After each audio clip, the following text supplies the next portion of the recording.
நீர் ரெண்டு நெருப்பு இந்த ரெண்டுமே வந்து 24ஆம் ஆண்டு இந்த ஆண்டு டிசம்பருக்குள்ள அதிரி உதிரியா இருக்கும், அதிகமாக இருக்கும். மைனஸ் சொல்றது எனக்கு என்ன ஆசையா, நானும் மனுஷன் தானே. கடலோட ஆழம் வந்து சொல்ல பார்க்கலாம், யார் சொல்ல முடியும்? சும்மா ஒரு தோராயமா சொல்லுவீங்க, 10,000 அடி இருக்குது, 30,000 அடி, அது கீழே இருக்கு. இயற்கை மரணம் இல்லாத ஒரு வாகனம் சூரியன் வந்து ஸ்டார்ல பட்டு அந்த ஸ்டார் ரேசஸ் கூட கும்பகோணத்துல வந்து விழுது. ஒரு சூரிய உதயம் தான் ஒரு நாட்டுடைய ஜாதகமே. முக்கடலும் பொங்குங்கிறாங்க.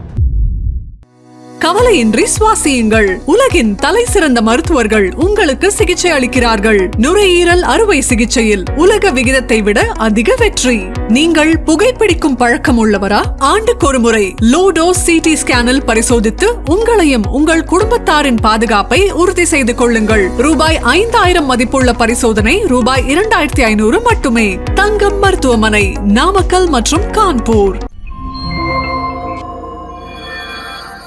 கிங் டிவி நேயர்களுக்கு வணக்கம். இன்னைக்கு நம்ம கூட இருக்கிற செலிபிரிட்டி, நடிகர், தயாரிப்பாளர் மற்றும் இயக்குனரான திரு அனுமோகன் அவர்கள். வணக்கம் சார்.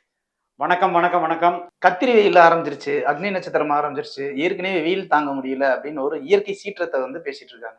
ஆனா இப்ப பாத்தீங்கன்னா பெரிய புயல், பூகம் இந்த மாதிரியான விஷயங்கள் தான் தமிழ்நாட்டிலே நடந்துகிட்டு இருக்கு. அதுலயும் குறிப்பா சென்னை மற்ற மாவட்டங்களும் குற்றாலத்துல வந்து பாத்தீங்கன்னா ஒரு பெரிய காட்டறிவு வந்து மொத்தமா நிறைய பேர் வந்து அதுல காவும் வாங்குச்சு.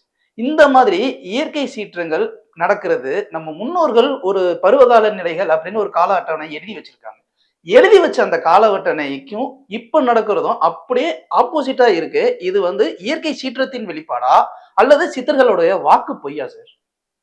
இல்ல, சித்தர்களுடைய வாக்கு இதுவரைக்கும் வந்து பலிக்காம இருந்தது இல்லை. இது வரைக்கும் நடந்துருக்கு. அந்த டியூரேஷன் பீரியடு தான் கொஞ்சம் மாறி இருக்குமே ஒழிய மற்றபடி சித்தர்கள் எழுதிய ஒவ்வொரு வாசமும் இது வரைக்கும் பழிச்சுட்டு தான் இருக்கு.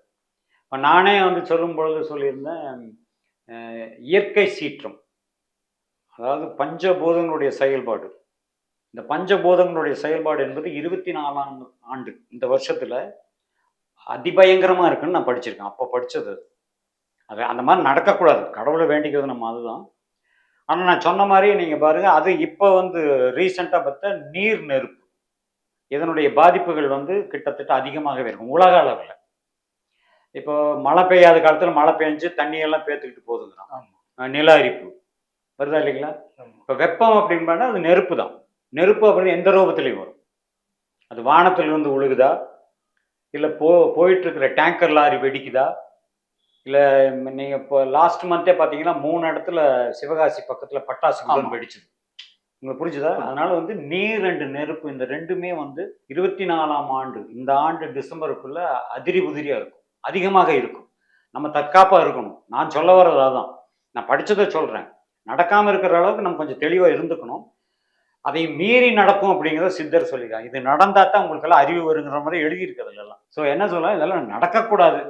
ஆனாலும் இயற்கை சீற்றத்தை மனிதன் வந்து தாங்குற அளவுக்கு அவனுக்கு சக்தி கொடுக்கணும். ஆனால் இயற்கை சீற்றத்தை நம்ம வந்து கட்டுப்படுத்த முடியாது. ஒரு வானிலை வந்து அறிக்கை கொடுக்குது அப்படின்னா என்ன கொடுக்குறாங்க, இந்த டைமுக்கு இப்படி மழை வருங்கிறாங்க. இன்னைக்கு இங்கே வந்து சென்னையில் மழை பெய்யுனா இன்னைக்கு பெய்யும், நாளைக்கு பெய்யுது. ஒரு ஒரு ஐடியா தான் அது. இப்படி வரலாம்னு சொல்றாங்க. ஒரு அபிமானம் தானே சொல்ல முடியுமா? கரெக்டாக இல்லை சொல்ல முடியாது. அதே மாதிரி ஜோதிடமும் அப்படின்னா இந்த மாதிரி சித்தர்களோட சொன்னது அப்படின்னா இந்த இந்த காலகட்டத்தில் அப்படிங்கிறது வந்து அதில் முன்பின் இருக்குமே ஒழிய இந்த நடக்கிறது நடந்தே தீரும். அதனால அதில் மாற்றுக்கிறதே கிடையாது. பட் என்னை பொறுத்த வரைக்கும் நிறைய பேர் நான் அந்த பேட்டிகளை கொடுத்துருக்கேன். சொல்லும்போது என்ன சொல்லுவாங்க, இவர் என்ன எல்லாம் மைனஸ் சொல்றது எனக்கு என்ன ஆசையா, நானும் மனுஷன் தானே, ஓகேங்களா, நானும் இந்த உலகத்தில் வாழணும்னு நல்லா இருக்கும்னு நினைக்கிறவன் தானே. அதனால அதுக்காக நான் சொல்ல, நம்ம ப்ரிப்பேராக இருக்கோம்னு சொல்லுவேன். அதாவது இயற்கையோடு நம்ம ஒன்றி வாழ பழகலை, நம்ம இயற்கை மாறுபட்டு போயிட்டோம். உங்களுக்கு புரிஞ்சுங்களா? புரியுது சார். அந்த இயற்கையை வந்து நம்ம என்னைக்கு வந்து இயற்கை கடவுளாக நினச்சி இயற்கைக்கு ஒரு வழிபாடு அதை நம்ம செஞ்சாவே வந்து கடவுளுங்கிறத என்ன, இயற்கை வழிபாடு தானே. இயற்கை தான் நான் வந்து உருவங்களா படைச்சு வந்து கடவுளா வழிபடுற மொழிய. காத்து இல்லாமல் நம்ம இருக்க முடியுமா? முடியாது. வெயில் இல்லாமல் இருக்க முடியுமா? சூரிய வெளிச்சம் இல்லாமல் இருக்க முடியுமா? நீர் இல்லாமல் இருக்க முடியுமா? நீங்க நினைச்சு பாருங்க. ஸோ எதுக்கு சொல்ல, பூமி நிலங்கிறது இல்லாமல் இருக்கு. அதனால என்ன, நீர் நிலம் நெருப்பு காற்று ஆகாயம், இதை நம்பிதான் மனிதனுடைய வாழ்க்கையை. இதை மீறி அவனுடைய அறிவுக்கு உண்டானதான் விஞ்ஞானம். இப்போ அந்த விஞ்ஞானம் கூட எனக்கு தெரிஞ்சு மைனஸில் தான் போயிட்டு இருக்கு சார். இந்த விஞ்ஞானம் அப்படின்னு சொல்லும்போது விஞ்ஞானம் இது ரெண்டையுமே நம்ம பிரிச்சு பார்க்கலாம் சார். தமிழ்நாட்டுக்குள்ள நிறைய, அதுவும் குறிப்பா வந்து சித்தர்கள் வாழ்ந்த இடம் எல்லாம் காடுகள், மலைக்காடுகள், அடர்ந்த காடுகள், இந்த மாதிரியான ஒரு இயற்கை சார்ந்த இடங்கள்ல தான் சித்தர்கள் வாழ்ந்தாங்க அப்படின்னு ஒரு குறிப்பு சொல்லுது. இந்த விஞ்ஞானத்துல இப்போ நம்ம உதாரணத்துக்கு எடுத்துக்கோங்க, மேற்கு தொடர்ச்சி மலைகள்ல நிறைய ப்ராஜெக்ட் வராங்க. இப்ப வந்து மேற்கு தொடர்ச்சி மலையவே உடைக்கிற அளவுக்கு வந்து சில விஷயங்கள்லாம் நடந்துகிட்டு இருக்கு. இப்போ சித்தர்கள் வாழ்ந்த இடத்துல இயற்கையை அந்த இடத்துல வந்து மனிதர்கள் அழிக்க முற்படும் போது இதோடைய அந்த வெளிப்பாடு எந்த அளவுக்கு சார் இருக்கும்? ஒரு நம்ம பூமிக்கு ஒரு பாதுகாப்பு அப்படின்னா ஓசோன். ஆமா. இந்த சூரியனுடைய வெளிச்சம் அந்த பவர் எல்லாம் வந்து கண்ட்ரோல் பண்ணி எந்த ஒரு விஷயத்தையும் கண்ட்ரோல் பண்ணிட்டு ஓசோன். இந்த ஓசோனையே நம்ம உடைச்சிட்டோம். ராக்கெட்டுகளை விட்டுட்டு ஓசோன் போச்சு. நான் சொல்ல சயின்டிஸ்டே சொன்னதுதான். ஓசோனை உடைச்சிட்டா இப்போ அது வந்து உடையும் பொழுது இயற்கை சீற்றம் அதிகமாகும். இப்போ அதிகமான வெப்பங்கள்லாம் வர்றதுக்கு காரணம் என்ன? ஓசோன் அந்த ஓசோன் அதுல இருக்க அந்த ஓட்டை தான் அந்த லைன் இருந்ததுன்னு வைங்களேன், அது ஒரு கவர் தானே அது. ஆமா. அதையே நம்ம கிழிச்சிட்டோம். ஒரு பேக்ல ஒரு கவர் வந்து உடைஞ்சதுன்னு வைங்களேன், பொருள் எல்லாம் கீழே தான் விழும். அந்த மாதிரி வெளிச்சம், அதே மாதிரி மழை எல்லாமே வந்து ராங்கா போயிடுச்சு. ஸோ விஞ்ஞான வளர்ச்சிங்கிறது இதெல்லாம் மைனஸ்ன்னு சொல்ல வரேன். ஸோ நம்ம வந்து ஒரு ஸ்டேஜ் தான் போக முடியும். அதிக உயரத்தை பார்த்தோன்னு உலகத்துல மனுஷன் கிடையாது, அதிகமான ஆழத்தை பார்த்தோன்னு கிடையாது. கடலோட ஆழம் வந்து சொல்லுங்க பார்க்கலாம். யார் சொல்ல முடியும்? சும்மா ஒரு தோராயமா சொல்லுவீங்க. 10,000 அடி இருக்குது, 30,000 அடி. அது கீழே இருக்கு. அதுக்கு கீழேயும் எரிமலைகள்லாம் இருக்கு. எரிமலைகள்லாம் அதெல்லாம் நம்மளால கண்டுபிடிக்க முடியாது. நம்ம லெவல் இவ்வளவுதான். நம்ம அதனால சொல்ற இயற்கைக்கு அப்பாற்பட்டு நம்ம போயிட்டு இருக்கோம். அந்த இயற்கையோட ஒத்து வாழ்றது இல்ல. அது என்னன்னா, இப்போ அங்க காட்டு மிருகங்கள் அடிக்கிறது, இந்த இயற்கை சீற்றங்கள்.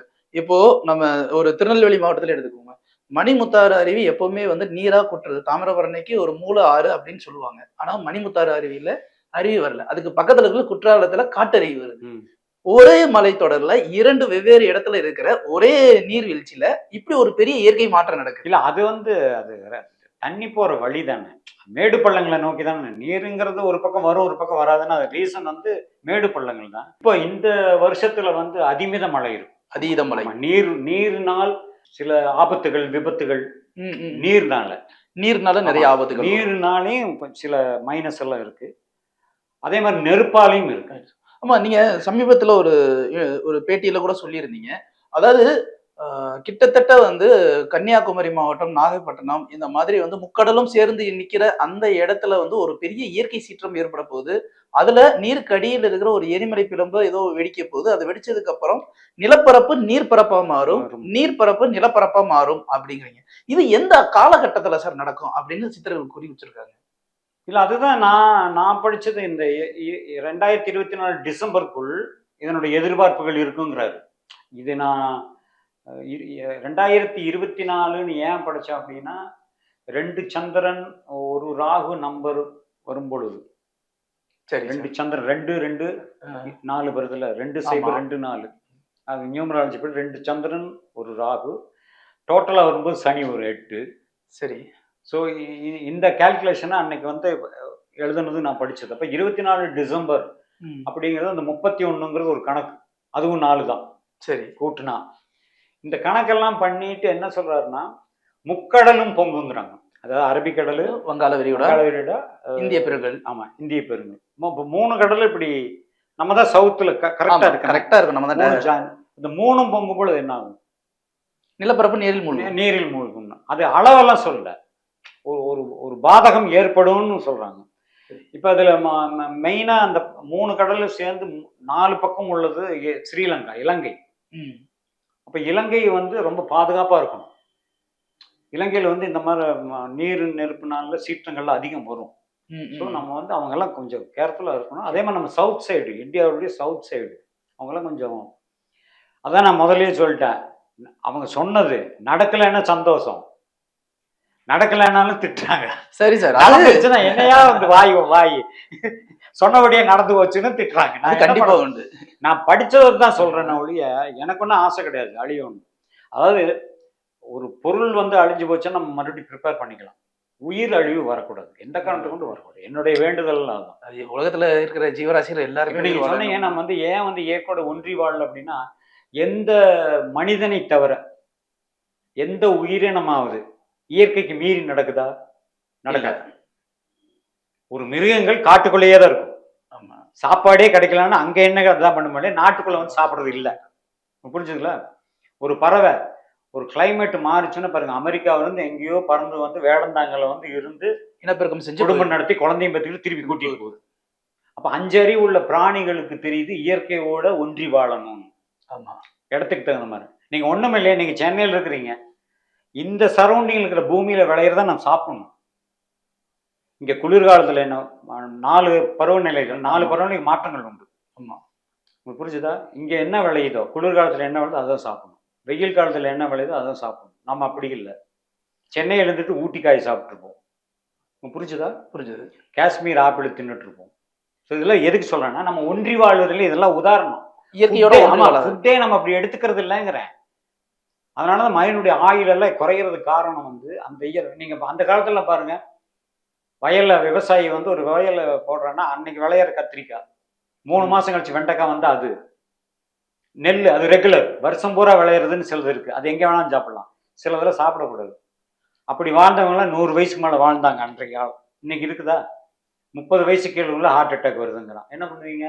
அதான் இயற்கையோடு ஒன்றி வாழ்வதில்லை. அப்புறம் நிறைய பொல்யூஷன். ஆனா இயற்கை மீறினதான் நம்ம எல்லாம் பண்ணிட்டு இருக்கோம். இயற்கை மீறி நம்ம வளர்ச்சி அப்படிங்கிற ஒரு பாதையில போகும்போது இவ்வளவு இது இருக்கு சார். ஆனா இந்த நுகர்வு கலாச்சாரம் நம்மள வந்து இயற்கையோட ஒன்றி விட மாட்டேங்குது. இல்ல அப்படி இல்லைங்க. நான் சொல்றது ஒரு லெவலை மீறிட்டோங்கிறேன். நீங்க எல்லாமே தேவைதான், பட் லெவலை மீறிட்டோங்கிறேன். நீங்க ஒன்றும் இல்லை, நான் வந்து இப்போ ஹாலிடேஸ் வருதுன்னு வைங்களேன், இந்த பக்கம் இது பெருங்குளத்தூர்லாம் தாண்டி தாம்பரம்லாம் தாண்டி போகிறதுக்குள்ள போதும்னு ஆயிடும். ஒரு 4 நாள் லீவ் வருதுன்னா, சனி ஞாயிறு லீவு, வியாழன் வெள்ளியில லீவ் வருதுன்னா கிளம்பிடுவாங்களே ஊருக்கு. நீங்கள் அந்த வாகனங்களுடைய கோர்வை பார்த்தீங்கன்னு வைங்களேன், என் மைண்டுக்கு சொல்லும். அதாவது இன்னும் ஒரு 50 ஆண்டுகளுக்குள் பெட்ரோலுங்கிறதே கிடைக்காது பூமியில். பெட்ரோல் அப்படிங்கிற ஒரு பெட்ரோலுங்கிறது ஒன்னே இனிமேல் கிடைக்காது, போயிடும், எல்லாம் போச்சு. அப்போ அதுக்கு மூலப்பொருள் எதுவுமே இருக்கு. மாட்டு வண்டி, சைக்கிள், நடந்து போற வேலை தான் நடக்கும். இல்லை, இது எதுக்கு சொல்றேன்னா, ஒரு லெவலை தாண்டிட்டோம். ஒரு அளவுகோல் இருக்கு இல்லைங்களா, அந்த அளவுகோலை மீறிவிட்டோம். மனிதன் வந்து ஒவ்வொரு கண்டுபிடிப்புமே வந்து அளவை மீறி போறதுனால இயற்கையினுடைய அளவுகள்ல குறைஞ்சிட்டே போயிடும். சரி சார், இப்போ இயற்கை அப்படின்ற அந்த ஒரு விஷயத்துக்குள்ளே நம்ம வருவோம். இப்போ மின் அதிர்வுகள் அதிகமா இருக்கு. நம்ம செல்போனு, டவரு, ரேடியேஷன்ஸ், இந்த மாதிரி நம்ம எல்லாமே எலக்ட்ரானிக் டிவைசஸ் யூஸ் பண்ணிட்டு இருக்கோம். எலக்ட்ரானிக் டிவைசஸ் எவ்வளோக்கு எவ்வளோ யூஸ் பண்றோமோ அவ்வளோக்கு எவ்வளோ அதுல ரேடியேஷன்ஸ் இருக்கு அப்படிங்கிற அந்த ஒரு விஷயம். இப்போ சமீபத்திய காலங்களில் நம்ம வீட்டுக்குள்ள உட்காந்து நெல்லுமணி சாப்பிட்ற சிட்டுக்குருவி இல்லை. இது இயற்கையோடைய பேரழிவின் ஆரம்பம் அப்படின்னு நம்ம நினைக்கிறோமா, இல்ல இதுதான் வந்து இங்க இப்ப இந்த அளவுக்கு ஒவ்வொரு இயற்கை சீற்றத்துக்கும் மையப்புள்ளி? இது வந்து விஞ்ஞானத்தின் பேரழிவு, இயற்கையோட பேரழிவு இல்லை. இந்த ரேசஸ் படும் பொழுது அந்த ஹார்ட் வந்து தாங்காம தான் குருவி செத்து போகுது. ஆமா சார், இப்போ ஒரு ஃபுட் சைக்கிள்னு வரும்போது ஒரு இயற்கை வந்து இப்போ ஒரு எலியை பிடித்து ஒரு பாம்பு சாப்பிட போது, ஒரு பாம்பை பிடித்து இன்னொரு மிருகம் சாப்பிட, இது வந்து உணவு கலாச்சாரம்.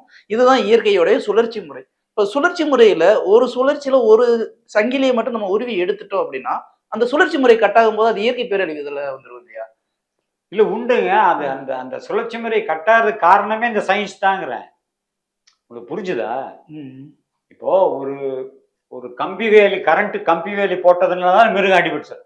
நீங்க போடாமட்டு அது பாட்டு வந்துட்டு போயிருக்கும்ல. ஆமா. அது ஏன்? அப்ப நம்ம பண்ற தப்பு தான். புரிஞ்சுதா? எல்லாமே மனிதனுடைய செயல்பாடுகளால நிறைய மைனஸ் தான் இருக்கு, பிளஸ் எல்லாமே கிடையவே கிடையாது. நம்ம தான் நினைச்சுக்கிறோம் பிளஸ்ன்னு. எல்லாமே அப்படிதான். ஒரு காட்டில் இருக்கிற மிருகம் தண்ணி இல்லைனாலும் கூட தண்ணி எங்க இருக்குன்னு தேடி வருது. அப்ப அதுக்கு தண்ணி தேவை. அப்ப தண்ணி தேவையான இடத்து தாண்டி தான் இந்த மாதிரி வேலிகள்லாம் போகணும். புரிஞ்சுங்களா? இப்ப தண்ணி தேடி வருது தெரியுமா? கரண்ட் இங்க வந்தா ஷாக் அடிக்குன்னு தெரியுமா? பாவம், அடிச்சுதான் சாகுது. அப்புறம் நான் சொல்லும் போது கூட காக்காயை வந்து அண்டங்காக்கான்னு சொல்றது 1000 ஆண்டுகள்னு அந்த காலத்துல சொல்லுவாங்க. ஒருத்தர் கமெண்ட் பண்ணியிருந்தாரு, இல்லைங்க காக்காய்க்கு வந்து 10 வருஷமா 12 வருஷம் தான், அது துடிச்சு சாகிறத நான் பார்த்தேன் அப்படின்னு. கிடையவே கிடையாது. ஒரு காக்கா தான் இயற்கையா சாகவே சாகாது. அது எங்காவது அடிபட்டுட்டு அது துடிச்சிட்டு இருக்கிறத பார்த்துருப்பாரு ஒழிய, அண்டங்காக்காங்கிறது வந்து ஆயில் வந்து கணக்கே கிடையாது. அதனுடைய ஆயிலே தெரியாது யாருக்கும். அண்டங்காக்காவுக்கும் ஆயிலே தெரியாது. நம்ம பண்ற தவறுனால மின்சார கம்பெனியில் அடிபட்டு சாகிறது, வேற ஏதாவது போய் அப்படிதான் சாகுமோ ஒழிய காக்காய் வந்து இதை ஒருத்தர் வந்து என்னை வந்து கிண்டல் பண்ணார். கிடையவே கிடையாது. இயற்கை மரணம் இல்லாத ஒரு வாகனம் வந்து காக்காய். காலத்துல பாருங்க, அதுதான் வந்து ஆயுள் கிரகமான சனியுடைய வாகனமாக வச்சாங்க. புரிஞ்சுதா? புரியுது. எல்லாத்துக்கும் ஒரு ரீசன் இருக்கு. ஒவ்வொரு கலருக்கும் ரீசன் இருக்கு. ஒவ்வொரு மிருகங்களுடைய இது அமைப்பும் வந்து ஒரு கிரகங்களுக்கு ஏன் வச்சா அதுக்கு ரீசன் இருக்கு. எல்லாமே விளையாட்டுத்தனமால வைக்கல. நீங்க ஒண்ணுமே இல்லையே. நீங்க இன்னைக்கு அமாவாசை வரும், இன்னைக்கு பௌர்ணமி அப்படின்னு சொல்றோம்ல. இன்னைக்கு இந்த நட்சத்திரம் எந்த காலத்துல எழுந்தது? கேலண்டர் இன்னைக்கு கழிச்சீங்கன்னா அமாவாசை தானே? ஆமா. இது எத்தனாயிரம் வருஷத்துக்கு முன்னாடி எழுதுது? நடந்துதா இல்லையா? ஆமா. ஏன் அன்னைக்கு எழுதுன சித்தர்கள் ஞானிகள் எழுந்து மட்டும் இன்னைக்கு ஒத்துக்கிறீங்க? இப்ப நேத்து வந்து சயின்டிஸ்ட் சொல்லல இன்னைக்கு அமாவாசை. அப்ப என்ன அர்த்தம் தெரியுங்களா? அன்னைக்கு இதை விட உள்ள சயின்டிஸ்டுக்கு தான் அன்னைக்கு இருக்கிற வானசாஸ்திரம் பார்த்தவங்க எல்லாரும் வானசாஸ்திரம் படிச்சவங்க எல்லாம் அன்னைக்கு பெரிய விஞ்ஞானிகள். அவங்க தான் ஞானிகள், அவங்க தான் சித்தர்கள்ங்கிறேன். அப்போ நம்ம வந்து வெறும் கண்ணால பார்த்து ஆகாயத்தை பார்த்து வானசாஸ்திரம் எழுதின அந்த குறிப்புகள் இன்னைக்கு நம்ம வந்து எல்லாமே ஏடுல எழுதி வச்சிருப்போம். மறுபடியும் ரிப்பீட்டுங்க. எல்லாமே வந்து மறுபிறவி தான். ஒரு 10,000 வருஷத்துக்கு முன்னாடி இருந்த சித்தர்கள் மனிதர்கள் அழிவதே கிடையாது. இயற்கை பொதுவாக வந்து ஒரு இயற்கையோ இது அழிவே கிடையாது. ரிப்பீட்டு தான் எல்லாம். மறுசுழற்சி மனுஷன் மொத்தமா மட்டும் மறுபடியும் மனுஷன் வருவான். மிருகங்கள் மொத்தம் ரிப்பீட்டு தான். கடல் நீர் நிலமாகிறது, நிலம் நீர் ஆகிறதுமே இயற்கை மாறி மாறி நடந்துட்டு தான். இந்த சுழற்சியில எல்லாருமே அடக்கம் தான். ஸோ வந்து 10,000 வருஷம் ஒரு சித்தர் இருந்து அதெல்லாம் கண்டுபிடிச்சதுன்னா அதனுடைய அந்த உயிரானு மீண்டும் பிறப்பு தான் மறுபிறகு. இப்போ நான் இப்போ ஒரு லாஸ்ட் வீக்கோட ஒரு இன்டர்வியூ பார்த்தேன். ஒரு அம்மா இறந்து 2 வருஷத்துலேயே பிறந்த அந்த குழந்தை 6-7 வயசு ஆனோடனே ஃபுல்லாக சொல்லுதான். ஆமா சார், அது ஸ்ரீதர் சார் வந்து நெஞ்ச மரபுதலை படமே அந்த கான்செப்ட் வச்சு தான் எடுத்தாரு. அதைத்தான் இல்லைங்க. இப்போ நான் என்ன சொல்றேன்னா, இப்படி ஒன்று பண்ணுனா என்னன்னு ஒரு அறிவு வரும்பொழுதே அந்த நுண்ணறிவு வந்து உள்ள பிறவியில வந்தவரா இருப்பார் அவர். கண்டிப்பா. இப்போ ஒரு கற்பனை தானே. இப்போ நம்ம கதையெல்லாம் எடுக்கிறோம் சார், சினிமா கதை கதை தானே, அது கதை தான். இப்போ வந்து நடந்த கதைகளை எடுக்கிறாங்க. இப்படி இருக்கலான்ற கதைகளா இருக்குல்ல, அந்த கற்பனை எப்படி ஒரு மனுஷனுக்கு வருது? எங்கேயோ இந்த பூர்வீகம், அந்த சிம்டம்ஸ், அதான் எப்பவுமே சொல்லுவாங்க, எந்த உயிரணுக்களும் இறப்பதில்லை. ஒரு மனிதன் இறந்தாலும் அவனை கொண்டு போய் புதைச்சாலும் சரி, எரிச்சாலும் சரி, அந்த உயிரணுங்கிறது சாகவே சாகாதான். அது பூமிக்குள்ள போயிட்டு மறுபடியும் பஞ்சபூதங்களோடு இணைந்து என்றாவது ஒரு தடவை இன்னொரு உயிரணு சேர்ந்து மீண்டும் பிறக்குமா. அது காலக்கெடு கிடையாது. அது 10 வருஷத்துலையும் பிறக்கலாம், 10,000 வருஷம் கழிச்சும் பிறக்கலாம். அப்படி வரும்பொழுது உடனே பிறக்குது பார்த்தீங்களா அந்த உயிரணு, அதுதான் பூர்வ ஜென்ம ஞாபகம். டப்பு டப்புன்னு சொல்லுவாங்க. சார் இப்போ நம்ம இப்ப நீங்க சொன்னீங்க இல்லையா, இந்த பஞ்சாங்கம் அதே மாதிரி முன்னோர்கள் எழுதி வச்ச இதைத்தான் நம்ம பார்த்துட்டு இருக்கோம். சமீபத்திய காலங்களில் ஒரு ஜாதகத்துல ஒரு பெரிய கன்ஃபியூஷன்ஸ் எல்லாம் போய்கிட்டு இருக்கு சார். மக்களே ஒரு குழப்பத்துல இருக்காங்க. அது என்னன்றது உங்களுக்கு தெரியும். ஒண்ணு வந்து திருக்கணிதம்னுவாங்க, இன்னொன்னு வாக்கியம்னுவாங்க. சிலருக்கு வந்து அது தப்புங்க. எப்படி சார் ஒரு கம்ப்யூட்டர் திடீர்னு ஒரு ஜாதகத்தை கணிச்சிட முடியும்? இல்ல, ஜாதக கணிப்புங்கிறது வந்து பொதுவா வந்து ரெண்டுக்கு ஒரு பெரிய வித்தியாசம் எல்லாம் கிடையாது. முதல்ல அது திருக்கணிதம் இதெல்லாம் வந்து பெரிய வித்தியாசம் எல்லாம் கிடையாது. இன்னைக்கு வந்து நட்சத்திரம் இதுதானே, அதுதான். நீங்க எந்த ஜோதிட இதுலயும் எடுத்து பாருங்க. இன்னைக்கு இந்த நட்சத்திரம் தான்னா அந்த டைம் டியூரேஷன் கொஞ்சம் முன்ன பின்ன இருக்குமே ஒழிய நட்சத்திரம் தான். அதுல வந்து நான் மாற்றுக்கருத்துல சொல்ல முடியாது. ஆனால் ஒரு ஜாதகம் என்பது எப்படின்னா அந்த டைம் வந்து பர்ஃபெக்டா இருக்கும். நீங்க ஜாதகம் நிறைய பேர் ஜோசியம் எல்லாம் தப்பு சார், நானும் கூட இந்த ராசி தான் எனக்கு நடக்கலையே அப்படிம்பாங்க. அது காரணம் என்னன்னா அந்த கரெக்டான நேரத்தை பார்த்து குறிக்காத ஜாதகமா இருக்கும். உங்களுக்கு புரிஞ்சுங்களா? இப்போ நிறைய பேர் பண்ற தப்பு எப்படின்னா, போராடத்தில் பிறந்தவளுக்கு நூலாடாது பழமொழி, ஜோதிட கூற்று. போராட நட்சத்திரத்துல பிறந்த பொண்ணுக்கு நூலாட தாலி பாக்கியம் மறைமுகமா சொல்லுங்க, ஜோதிட கூற்று. இப்ப போராட்டத்துல பிறந்தோன்னா என்ன பண்றாங்க, ஆஹா நம்ம பொண்ணு கல்யாணம் என்ன ஒருவேளை விடு ஆயிருமோ, தாலி பாக்கி இல்லாம போயிருமோ, என்ன பண்றாங்க, நட்சத்திரத்தை மாற்றிடுறாங்க.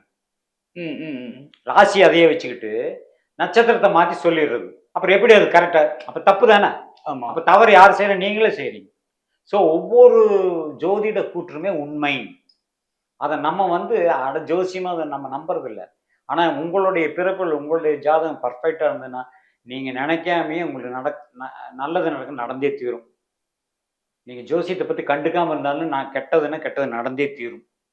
அப்போ மனிதனுக்கு ஜோதிடத்தையும் தாண்டி அந்த இயற்கை தான் அவனை இந்த மாதிரி வழி நடத்தி செல்லுது. ஆமாமா சார், ஒண்ணுமே இல்லை. இப்ப நான் அன்னைய ஒரு வாரம் சொல்லும்போது அதையும் கூட ஒருத்தர் சூரிய வெளிச்சப்படுகிறது அதெல்லாம் இல்லை. நவகிரக கோயில் நீங்க வந்து கேள்விப்பட்டிருப்பீங்க. உலகத்திலேயே நவகிரக கோயில் Kumbakonam. The centre point Kumbakonam. இந்த கும்பகோணத்தை சுற்றி தான் எல்லா நவகிரக கோயிலும் இருக்கும். ஆமா. எல்லா கோயிலும் உலக லெவல்லையே. அதுக்கு அந்த காலத்திலேயே சித்தர்கள் எழுதிக்கிட்டீங்களா, ஏன் கும்பகோணத்து நவக்கிரக கோயில் இருக்குன்னா, கும்பகோணம் ஒரு பாயிண்ட்ல இருந்து அப்படி வந்து அது கும்பம்.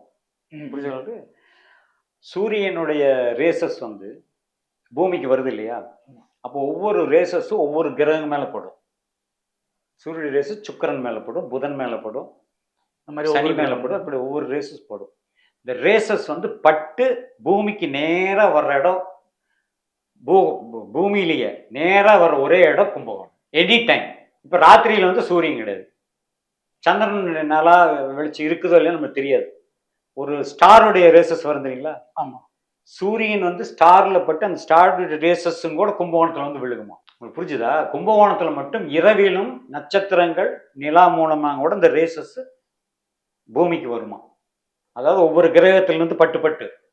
அதனால என்ன சொல்லலாம்னா, நீங்க வந்து நவகிரக கோயில்களுக்கு போகும்பொழுது இரவிலும் தங்கி வரணும்னு சொல்லுவாங்க. அந்த ரேசஸை வாங்கணுங்கிறது ஐதீகம். இதெல்லாம் ஐதீகம். அதனாலதான் என்னன்னா, 2.5 நாளைக்கு ஒரு தரம் சந்திரன் இடம் மாறாரு ஜோதிடத்துல. 2.5 நாளைக்கு ஒரு தரம். இந்த 2.5 நாள்லயே 3 நட்சத்திரங்கள் மாறும். ஒரு இதுல 2 பாதங்கள்ல மாறும். இப்போ ஒரு நட்சத்திரம் மாறும் பொழுது இந்த 2.5 நாள்லயே உங்க மைண்டு பல விதமா மாறிட்டு இருக்கும். இன்னைக்கு நீங்க எந்திரிக்கும் பொழுது ஃப்ரெஷ்ஷா எந்திரிப்பீங்க. ஆஹா, இன்னைக்கு சாதிக்க போறோம், ஒரு பிரைட்னஸ் உங்களுக்கே தெரியும். அதே ஒரு 2 நாள் கழிச்சு, ஆமா இன்னைக்கு எந்திரிச்சு போய் என்னத்துக்கு கிழிக்க போறோன்னு தோணும். ஸோ அதுதான் மைண்ட் செட்டு. ஆக சந்திரனுடைய ரேசஸ் வந்து உங்க மைண்டை வந்து அப்படி மாத்திக்கிட்டே இருக்கும். இடம் மாறும் பொழுது மாறும். ஒவ்வொரு நட்சத்திரங்கள் மாறும் பொழுதும் உங்களுக்கு மைண்ட் டைவெர்ட் இருக்கும். ஒரு மனிதன் ஒரே இதில் இருக்க மாட்டான். அந்த ஒரே மைண்டு செட்டாக இருந்தா, நான் வந்து இந்த மென்டல்னு சொல்றோம்ல, அவனுடைய எல்லா ரேசஸும் மைண்டுக்குள்ள இருந்துகிட்டே இருக்கும். நீங்க அதான் சொல்லுங்க, ஒரு பைத்தியக்காரங்கிட்ட போய் பக்கத்துல நின்று ஒரு தரம் ஒரு 10 நிமிஷம் அவனை வாட்ச் பண்ணி பாருங்க. அவன் எதனால மென்டல் ஆனாங்கிறது மெயின் பொருளா வச்சுட்டு பேசிட்டே இருப்பான். இப்படி நடக்காத இப்படினாங்க ஒருத்தர் சொன்னான்னா, ஒண்ணு தப்பா நடந்ததை வச்சுக்கிட்டு அவன் அதே இதுல அதை விட்டுட்டு மற்ற விஷயங்கள் பேசுவான். இப்படி நட, அப்பதான் நல்லா இருக்கும் அப்படின்னு ஒரு ஐடியா, அது நடக்க போறதையும் சொல்லுவோம். ஸோ மென்டலை வந்து சாதாரணமா நினைக்காதீங்க.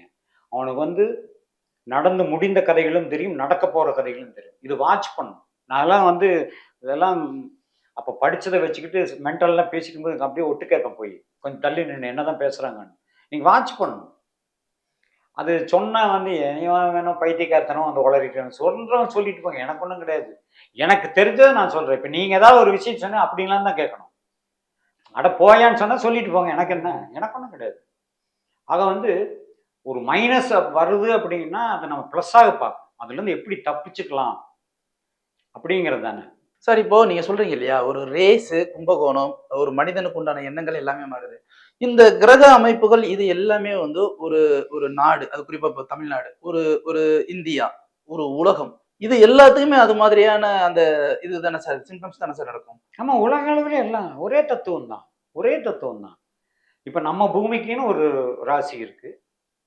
இப்ப அது இங்கிலாந்து அப்படின்னுட்டுனா அது ஒரு அது எப்படி சார்? இப்போ அடிப்படையில ஒரு கிரகத்தை கணிக்கிற ஒரு விஷயங்கள் இருக்கட்டும், இப்போ சித்தர்கள் அவங்களுடைய வாக்கு மூலமா அவங்க கணிச்சு எழுதி வச்ச விஷயங்கள் ஒண்ணு இருக்கட்டும். ஒரு அடிப்படையில ஒரு ஜாதகம், ஒரு 12 கட்டம், இந்த 12 கட்டத்துக்குள்ள 27 நட்சத்திரம், 27 நட்சத்திரக்குள்ள இந்த லக்கணம் அப்படிங்கிற ஒரு அமைப்பு ஒரு மனிதனுக்கு பூத்திட முடியுது. ஒரு கட்டமைப்பு, ஒரு நிலப்பரப்புக்கு இது எங்கிருந்து தோற்றம் உருவாச்சு அப்படிங்கிறத வச்சு கணிச்சிட முடியுமா? இல்ல எதை வச்சு? ஏன்னா இங்கன்னா மனிதனுக்கு பிறந்த ஜாதகம், பிறந்த தேதி வச்சு கணிச்சிட முடியும். பட் ஒரு நிலப்பரப்பு அப்படிங்கிறது அது இயற்கையா உருவானது, நில நீர்ப்பரப்புல இருந்து நிலப்பரப்புக்கு மாறினது, இடமாற்றம் செஞ்சது, இங்க இருந்து இன்னொரு இடத்துக்கு இடம் பெயர்ந்தது. இது எப்படி சார் ஒரு கட்டத்துல வடிவமைக்க முடியும்? இல்லை, ஜாதகம் குறிக்கிறதே வந்து சூரியனோட உதயத்தை வச்சுட்டானே. ஒரு ஜாதகம் எப்படி குறிக்கிறாங்க? ஆமா, சூரிய உதயம் தான் ஜாதகம். சென்னையில சூரிய உதயம் வேற, கொஞ்சம் தள்ளி ஹைதராபாத் போனீங்கன்னா டைம் வேற, டெல்லி போனீங்கன்னா சுத்தம். இங்க சூரிய உதயம் போது அமெரிக்கால இருட்டா இருக்கும். ஆமா. அப்ப சூரிய உதயமா? அப்போ ஒவ்வொரு சூரிய உதயம் தான் ஒரு நாட்டுடைய ஜாதகமே. உங்களுக்கு புரிஞ்சுதா? சோ வந்து ஒரு நிலப்பரப்புக்கு வந்து சூரியன் எப்படி உழுகுதோ அது காலகட்டங்களுக்கு ஏற்ற மாதிரி அதனுடைய ஜாதகங்களுடைய அமைப்பு, அந்த கிரகங்களுடைய அமைப்பு அதனுடைய செயல்பாடை காமிக்கும். உங்களுக்கு புரிஞ்சுதா? ஆக டெய்லி ஒரு நாட்டுக்கு அப்படிங்கும்போது டெய்லி சூரிய உதயமும் அதனோட கட்டத்துடைய வேலையை காமிக்கும். Okay sir. ஆமா. இன்னைக்கு இந்தியாவில் ஒரு மைனஸ் நடக்குதுன்னா மைனஸ் தான். ம். இன்னைக்கு இந்தியாவில் பிளஸ் நடக்குது பிளஸ் தான். அது ஒட்டுமொத்த மக்களுக்கு சேர்ந்து இருக்கலாம். உங்களுக்கு புரிஞ்சுதுங்களா? அந்த கேள்விதான் சார். ஒரு ஒட்டுமொத்த மக்களுக்கு ஒரு மனிதனுடைய அடிப்படை ஜாதகம் அவனுக்கு நல்ல கிரகமா இருந்து ஒரு நாட்டு மக்களோட ஒரு நாட்டு தலைவனுடைய ஜாதகம் தப்பா இருக்கும்போது ம். இது இந்த நல்ல ஜாதகத்தை பாதிக்கும் அப்படின்னா ம். இது இயற்கையோடைய மாற்றத்தை குறிக்குதா இல்ல அந்த நாட்டோட பாதிப்பை குறிக்குதா? மக்களுடைய மனநிலையில ஒண்ணு சேர்ந்துதான் அந்த தலைவனை உருவாக்குது. ஆமா. இப்ப ரேசஸ் மொத்தமா உழுந்துதான் ஒரு வழி பண்ணுது. ஓகேவா? அதான் என்ன சொன்ன, விதி இப்படிதான் நடக்கும் என்பதை நீங்க மாத்துறது ரொம்ப கஷ்டம். ரொம்ப ரொம்ப கஷ்டம். இது நடந்தால் இதுக்கு இன்னொரு வழி கிடைக்கும்னு சொல்லி காமிக்கிறது தான் விதி. இதையும் பாரு, இது இல்லாம நல்லதுன்னு ஒண்ணு பார்க்க போற அப்படிங்கிறது தான். எதிர்பாராத ரிசல்ட்ஸ் இந்த எலெக்ஷன் இருக்கு. ஆமா. இப்ப நீங்க ஒண்ணு நினைப்பீங்க, அது வந்து ஐயோ இப்படி ஆகி போச்சு.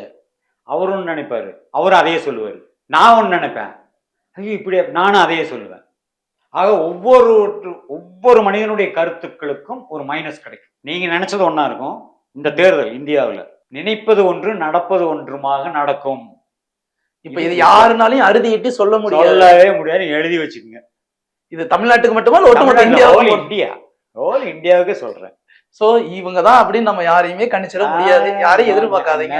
அதுதான் சொல்றேன். இதன் பிறகு 2030 கிராஸ் ஆகுதுன்னு வைங்களேன், இந்த நிறைகுறைகளை கரெக்ட் ஆகும். 2030 வரும்பொழுது நிறைகுறைகளை கரெக்ட் ஆகும். ஸோ அப்போ அது வரைக்கும் இந்த குளறுபடிக்கு தான்.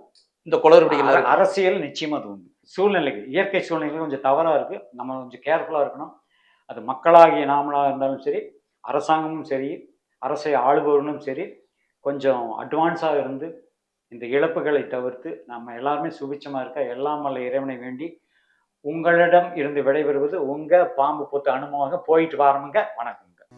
கவலையின்றி சுவாசியுங்கள். உலகின் தலை சிறந்த மருத்துவர்கள் உங்களுக்கு சிகிச்சை அளிக்கிறார்கள். நுரையீரல் அறுவை சிகிச்சையில் உலக விகிதத்தை விட அதிக வெற்றி.